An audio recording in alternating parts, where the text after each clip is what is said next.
नमस्कार मित्रों। पिछली क्लास में हमने देखा था राजस्थान का अपवाह तंत्र। राजस्थान के अपवाह तंत्र में हमने देख लिया था अरब सागर की ओर प्रवाहित होने वाली प्रमुख नदियाँ, जिसमें हमने देखा था लूनी नदी, साबरमती नदी, पश्चिम बनास नदी। इन नदियों के बारे में हम पिछली क्लास में देख चुके हैं। आज की क्लास में हम देखेंगे राजस्थान की अंतः प्रवाह की प्रमुख नदियाँ। राजस्थान की कौन कौन सी अंतः प्रवाह की नदियाँ हैं, चलो बिना देरी के स्टार्ट करते हैं। राजस्थान की अंतः प्रवाह की सबसे बड़ी जो नदी है वो है घग्गर नदी। घग्गर नदी का उद्गम कालका पहाड़ी जो हिमाचल प्रदेश में है वहाँ से होता है। घग्गर नदी का उद्गम कालका पहाड़ी हिमाचल प्रदेश से यहाँ से इसका उद्गम होता है और ये से प्रवाहित होती हुई हिमाचल प्रदेश, उसके बाद में हरियाणा से प्रवाहित होती हुई राजस्थान के अंदर प्रवेश करती है। राजस्थान के हनुमानगढ़ जिले में ये प्रवेश करती है और जो स्थान है वो है तलवाड़ा गांव, जो टिब्बी तहसील हनुमानगढ़ में स्थित है। वहां से घग्गर नदी का राजस्थान में प्रवेश होता है और हनुमानगढ़ और बीकानेर के अंदर जो घग्गर नदी का अफवाह क्षेत्र है या अफवाह वाला भाग है जहाँ पर ये बहती है उसे नाली या पाट कहा जाता है। इस प्रकार ये घग्गर नदी हनुमानगढ़ और गंगानगर होते हुए पाकिस्तान में प्रवेश कर जाती है और पाकिस्तान के फोर्ट अब्बास में जाकर ये विलुप्त हो जाती है, जहाँ पर इसको हकरा नदी के नाम से भी जाना जाता है। अब थ्योरी के रूप में देखते हैं घग्गर नदी। इसका उद्गम कालका पहाड़ी जो शिवालिक हिमालय के अंदर है, हिमाचल प्रदेश में जो कालका पहाड़ी है वहाँ से घग्गर नदी का उद्गम होता है। राजस्थान में इसका अपवाह क्षेत्र में कौन कौन से जिले शामिल हैं?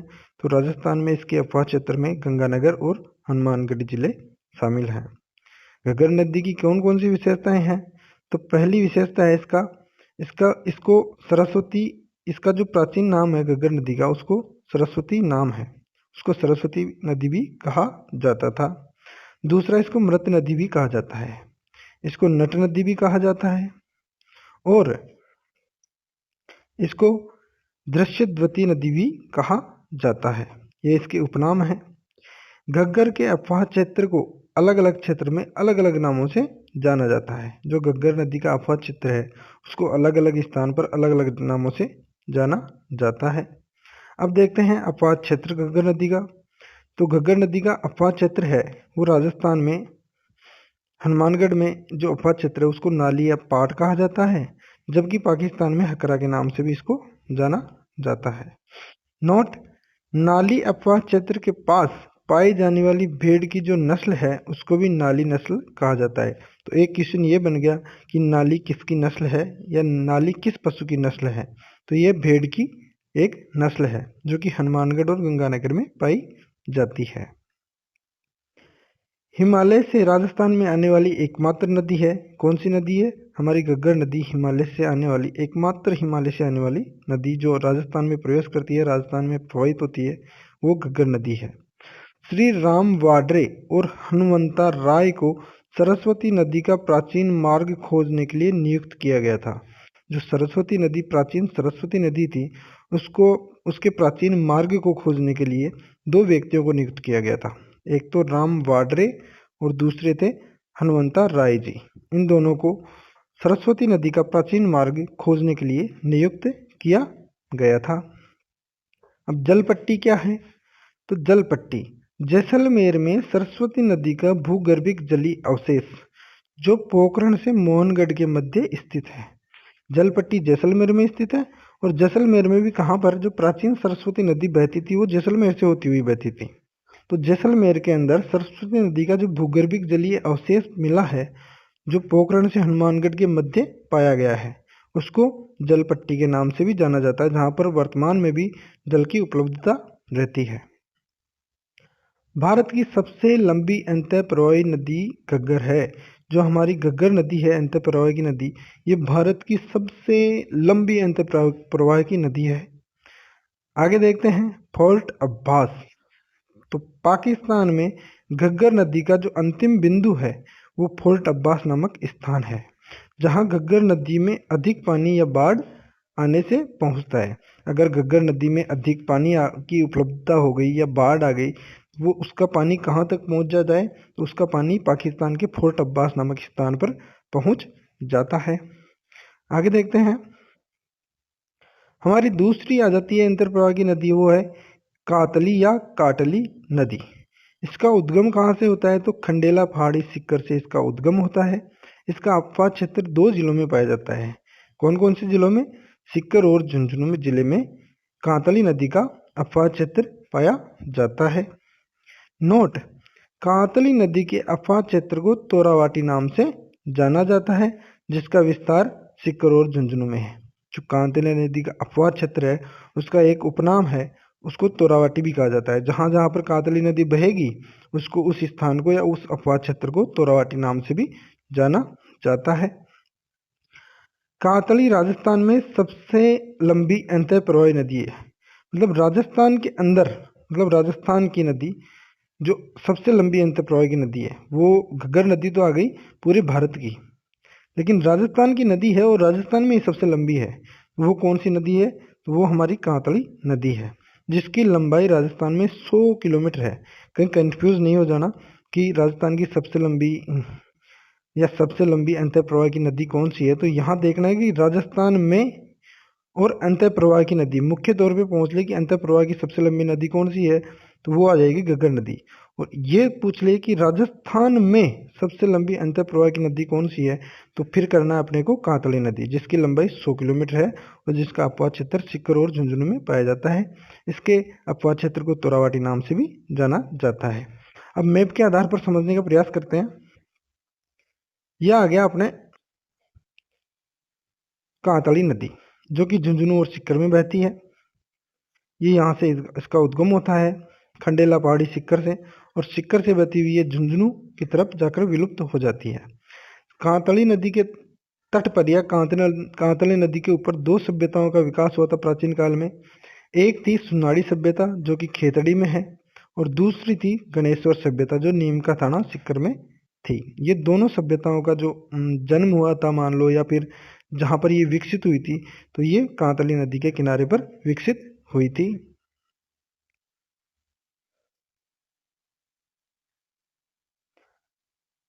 आगे आ जाती है हमारी तीसरी मुख्य नदी, आ जाती है अंतःप्रवाह की साबी नदी, जो कि हमने पिछली क्लास में देखा था। एक तो है सागी, जो कि लूनी नदी की सहायक नदी, अंतिम जो नदी लूनी नदी में जो अंतिम सहायक नदी है वो है सागी नदी। और एक आ जाती है साबी नदी। सागी नदी जो है वो लूनी की सहायक नदी है। किसकी, लूनी की सहायक नदी है। जबकि साबी नदी जो है ये एक अंतःप्रवाह की नदी है। इसका उद्गम कहाँ से होता है, तो साबी नदी का उद्गम सेवर पहाड़ी जयपुर से होता है। इसका अपवाह क्षेत्र भी 2 जिलों में पाया जाता है राजस्थान में, जयपुर और अलवर में इसका अपवाह क्षेत्र पाया जाता है। लेकिन जब जब कभी भी साबी नदी के अंदर जल की उपलब्धता अधिक हो जाती है, तो साबी राजस्थान की वह नदी है जो गुड़गांव के हरियाणा में विलीन होती है। अगर अधिक पानी आ गया तो ये हरियाणा तक पहुंच जाती है, दक्षिण से उत्तर की तरफ प्रवाहित होती है, और राजस्थान की एकमात्र नदी है जो दक्षिण से उत्तर की ओर प्रवाहित होती हुई दूसरे राज्य में जाके विलीन होती है। वो कौन सी है, साबी नदी, जो कि अपने जयपुर वाली है, सेवर की पहाड़ी जयपुर से इसका उद्गम होता है। आगे देखते हैं, मैप के आधार पर देख लेते हैं। यह आ गया हमारा साबी नदी। साबी नदी, इसका उद्गम सेवर की पहाड़ी जयपुर से हो गया, और ये जयपुर और अलवर में प्रवाहित होती हुई यहाँ पर हरियाणा के गुड़गांव में जाकर विलुप्त हो जाती है। इसके किनारे पर एक सभ्यता विकसित हुई थी, वो थी जोधपुरा सभ्यता, जो कि जयपुर में स्थान है जोधपुरा सभ्यता का, जहाँ पे इसका उत्खनन हुआ है। जयपुर में एक स्थान है जोधपुरा सभ्यता। यहाँ पर ये जोधपुरा सभ्यता कौन सी नदी के किनारे पर विकसित हुई, तो ये साबी नदी के किनारे पर विकसित हुई थी। जहाँ से क्या कौन से अवशेष मिले हैं, तो जहाँ से हाथी दांत के अवशेष मिले हैं। अगर क्वेश्चन आ जाए कि कौन सी सभ्यता से हाथी दांत के अवशेष मिले, तो जोधपुरा सभ्यता से हाथी दांत के अवशेष मिले हैं। जोधपुरा सभ्यता कौन सी नदी के तट पर विकसित हुई, तो यह अंतःप्रवाह की साबी नदी के तट पर विकसित हुई थी। आगे देखते हैं, तीसरी हमारी अंतः प्रवाह की नदी आ जाती है बाण गंगा नदी, जिसका उद्गम बेराट जयपुर से होता है। पहली कौन सी आई जयपुर की, जहां पर अंतः प्रवाह की नदी जो जिसका उद्गम जयपुर से होता है, सेवर की पहाड़ियों से, वो थी हमारी साबी नदी। दूसरी आ जाती है बाणगंगा नदी, इसका उद्गम बेराट जयपुर से होता है। इसका अपवाद क्षेत्र 3 जिलों में पाया जाता है। कौन कौन से में? ये पश्चिम से पूर्व की तरफ प्रवाहित होती है, जबकि साबी नदी दक्षिण से उत्तर की तरफ प्रवाहित होती है जयपुर से। इसका अपवाद क्षेत्र जयपुर, दौसा और भरतपुर है। जयपुर से दौसा होती हुई इस प्रकार ये जयपुर आ गया, जयपुर से दौसा होती हुई भरतपुर में जाके विलीन हो जाती है। इसकी सहायक नदियां कौन कौन सी है? ये मुख्य तौर पर क्वेश्चन पूछा जाता है कि सहायक नदियों से मुख्य तौर पर क्वेश्चन पूछा जाता है। क्या पूछा जाता है कि कौन सी नदी किस नदी की सहायक नदी है, या फिर ऐसे पूछ ले कि बाणगंगा की सहायक नदियों को बताओ। ऑप्शन में 3-4 ऑप्शन दिए हुए होते हैं। चलो देखते हैं बाणगंगा की सहायक नदियां कौन कौन सी है। तो पहली है सूरी, सवान, पलासन और गोमती नला। जो ये 4 नदियां हैं, छोटी छोटी नदियां हैं, ये बाणगंगा की सहायक नदियां हैं। कौन कौन सी एक बार और देख लेते हैं। सूरी, सवान, पलासन और गोमती नाला। ये जो नदियां हैं, ये जो छोटे छोटे नाले हैं, ये बाणगंगा के सहायक नदियां हैं। अब मैप के आधार पर देखते हैं। ये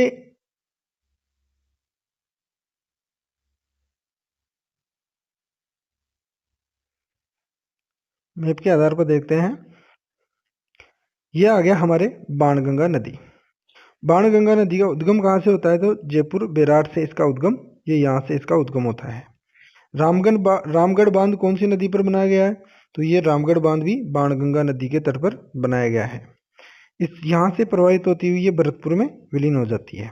अब भरतपुर में विलीन हो जाती है तो इसमें एक नदी आके मिलती है भरतपुर में। कहाँ पर? तो अजान बांध, जो कि भरतपुर में केवलादेव में है, बाणगंगा का प्राचीन मार्ग है। यहाँ से ये प्रवाहित होती है, अजान बांध में जाकर अपना जल डालती है भरतपुर के अंदर। इसकी एक सहायक नदी है गंभीर नदी। गंभीर नदी किसकी सहायक नदी है? तो ये बाणगंगा नदी की मुख्यतः सहायक नदी है। जो कि गंभीर नदी कहाँ से कहाँ तक बहती है? ये पांचड़ा बांध करौली से इसका उद्गम होता है, या यहाँ से ये स्टार्ट होती है और जल लेती हुई ये अजान बांध में डाल देती है, जहाँ पर बेराट और गंभीर नदी का मिलन होता है। तो मुख्यतः सहायक नदी कौन सी आ गई बाणगंगा की? गंभीर नदी, जो कि करौली में पांचड़ा बांध इस पर बना हुआ है। गंभीर नदी पर बना हुआ है पांचड़ा बांध। आगे देखते हैं, इसकी विशेषताएं देख लेते हैं बाणगंगा की। तो इसका उपनाम क्या क्या है? बाणगंगा के 3 उपनाम हैं। कौन कौन से हैं? अर्जुन की गंगा, ताला नदी और रुंडित नदी। देखो 2 क्वेश्चन बन गए। एक तो होती है मृत नदी। मृत नदी किसको बोलते हैं? तो घग्गर नदी को मृत नदी के नाम से भी जाना जाता है। जबकि दूसरी आ गई हमारे रुंडित नदी और ताला नदी और अर्जुन की गंगा, ये बाणगंगा नदी को कहा जाता है। वह सहायक नदी जो अपनी मुख्य नदी में गिरने से पहले ही समाप्त हो जाती है, उसे रुंडित नदी कहते हैं। रुंडित नदी किसे कहते हैं? तो एक कोई सहायक नदी है जो अपनी मुख्य नदी में गिरने से पहले समाप्त हो जाती है, विलुप्त हो जाती है, उसको रुंडित नदी कहते हैं। इसलिए बाणगंगा को रुंडित नदी भी कहा जाता है। ये दर्जा कब दिया गया बाणगंगा को? रुंडित नदी का दर्जा बाणगंगा नदी को कब दिया गया? तो यह दर्जा बाणगंगा को 2012 में दिया गया। राज्य सरकार द्वारा 2012 में बाणगंगा नदी को रुंडित नदी का दर्जा दिया गया। आगे देखते हैं इस पर बांध कौन कौन से बने हुए हैं। तो बाणगंगा नदी पर 2 बांध बने हुए हैं, या 2 बांध परियोजनाएं हैं। पहली आ जाती है रामगढ़ बांध, जो कि जयपुर में है, और दूसरा है अजान बांध, जो कि भरतपुर में है। पहला देखते हैं हम अजान बांध। ये भरतपुर जिले में स्थित है। इससे जलापूर्ति केवलादेव राष्ट्रीय उद्यान को की जाती है। अजान बांध से जो जलापूर्ति की जाती है वो अजान बांध भरतपुर को की जाती है, या अजान बांध से केवलादेव राष्ट्रीय उद्यान को इसकी जलापूर्ति की जाती है। इस बांध में जल की कमी होने पर इसमें पांचड़ा बांध करौली से जलापूर्ति की जाती है। पांचड़ा बांध जो कि गंभीर नदी के तट पर स्थित है, वहां से इसकी अजान बांध में जब जल की आपूर्ति कम हो जाती है तो पांचड़ा बांध करौली से इसकी जलापूर्ति की जाती है। और रामगढ़ बांध हमारे जयपुर में आ गया, जो कि बाणगंगा नदी पर है। पांचवी नदी आ जाती है हमारे वराह नदी या रूपारेल नदी। अंतः प्रवाह की पांचवी नदी है रूपारेल या वराह नदी। इसका उद्गम कहाँ से होता है? तो इसका उद्गम उदयनाथ पहाड़ी अलवर से होता है और ये अलवर और भरतपुर में प्रवाहित होती है। रूपारेल नदी का उद्गम अलवर से होता है और अलवर से प्रवाहित होती हुई ये भरतपुर में जाके लुप्त हो जाती है। मैप के आधार पर देखने का प्रयास करते हैं। वराह नदी या रूपारेल नदी, वराह नदी या रूपारेल नदी, इसका उद्गम कहाँ से होता है? तो उदयनाथ पहाड़ी इसके अलवर में है, वहां से इसका उद्गम होता है और ये अलवर से प्रवाहित होती हुई भरतपुर में जाके मोती झील में गिर जाती है। अब देखते हैं सुजान गंगा नहर, जो कि सुजान गंगा, ये जो लोहागढ़ है वहां से जो सुजान गंगा एक नहर निकाली गई है जो कि मोती झील में जाकर मिलती है, या मोती झील से जो जल की आपूर्ति है वो लोहागढ़ में के सुजान गंगा नहर द्वारा की जाती है।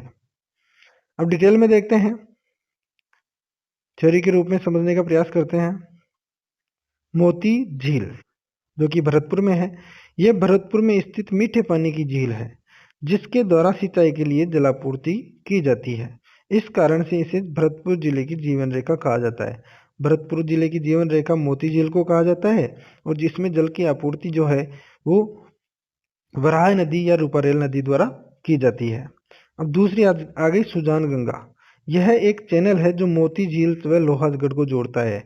मोती झील से लोहागढ़ को जोड़ता है। ये मोती झील से लेके लोहागढ़ तक एक नहर निकाली गई है जिसको सुजान गंगा नाम दिया गया है और लोहागढ़ में इससे जलापूर्ति की जाती है। छठी नदी आ जाती है हमारी अंतःप्रवाह की काकनी या काकणे नदी। इसका उद्गम या उपनाम, काकनी नदी का उपनाम मसूरदी नदी भी है और इसका उद्गम जो है वो जैसलमेर के कोटरी गांव से होता है। काकनी या काकनी नदी जैसलमेर की मुख्यतः नदी है, अंतःप्रवाह की नदी है और इसका उद्गम कोटरी गांव जैसलमेर से होता है।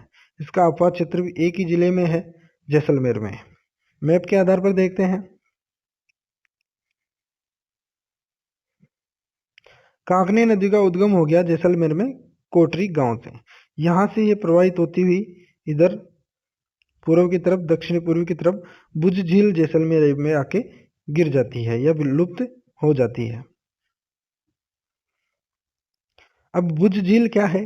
तो बुझ झील यह जैसलमेर में मीठे पानी की झील है जो कि काकनी नदी द्वारा निर्मित है। जैसलमेर की एक मीठे पानी की झील है, बुझ झील है। इसमें जल की आपूर्ति काकनी नदी द्वारा की जाती है। आगे देखते हैं अंतः प्रवाह की प्रमुख नदियां या अन्य अंतः प्रवाह की नदियां, जो कि छोटी छोटी अंतः प्रवाह की नदियां बच गई है। अब देखते हैं मुख्य तौर पर यहाँ से क्वेश्चन आता है अंतः प्रवाही नदी का। अगर ज्यादा से ज्यादा डीपली पूछेगा तो यहाँ से क्वेश्चन आएगा। हम सब जानते हैं कि जो सांबर झील है वो जयपुर, अजमेर और नागौर में इसका विस्तार है। इसमें 4 नदियां हैं जो अपना जल डालती है। उत्तर की तरफ से खंडेल नदी है जो सिक्कर से उद्गम होता है, इसका सिक्कर से प्रवाहित होती हुई है सांबर नदी में अपना जल डालती है। दूसरी आ जाती है पूर्व की तरफ मेथा या मेंढा नदी, जो कि जयपुर के मनोहरपुरा पहाड़ी से इसका उद्गम होता है और ये जयपुर मतलब पूर्व की तरफ से सांबर झील में जो जल डालती है वो है मेंथा नदी। दक्षिण की तरफ से रूपनगढ़ नदी है जो अपना जल सांबर नदी में डालती है और जो पश्चिम की तरफ से है वो है खारी नदी जो नागौर की है और ये पश्चिम की तरफ से सांबर झील में अपना जल डालती है या सांबर नदी में जाके सांबर झील में जाके लुप्त होती है। सांबर झील की लंबाई कितनी है?